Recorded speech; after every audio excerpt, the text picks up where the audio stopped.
মুসলমানের কোনো বাচ্চা, ইমানদারের কোনো সন্তান হিন্দুর দুর্গা পূজা দেখতেও যাবে না। বলো ইনশাআল্লাহ, বলো ইনশাআল্লাহ।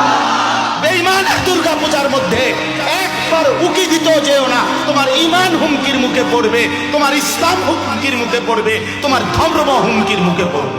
ধর্ম তারজাত উৎসব সবার আমগো কোরবানির ঈদের দিন গরুর গোশত আর রুটি, চালের রুটি খেতে আই।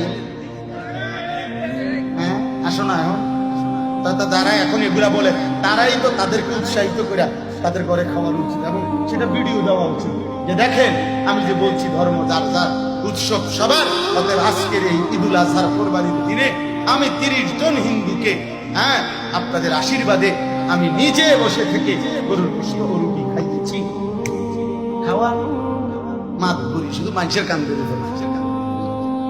নেতাগিরি শুধু পাবলিকের উপরে চাপায় দেওয়ার চেষ্টা। তো আমার ধর্ম, আমার ইবাদত, আমার আনন্দ, আমার শখ, আমার ইসলাম, আমার আল্লাহ, আমার রাসূল, আমি অন্যের কাছে যাব না।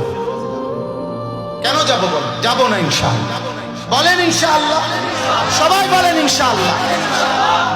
আল্লাহ আমাদেরকে তৌফিক দান। পরিষ্কার বললাম, কোন আমরা কারো উপরে আমরা আঘাত করব না, কারো উপরে আমরা জুলুম করব না। ধর্ম যার যার, উৎসব সবার, এটা মিথ্যা কথা, এটা কুফরি কথা, এটা কাফেরের কথা, এটা বেঈমানের কথা, ইমানদারের কথা হইতে পারে না। এটা বেঈমানের কথা।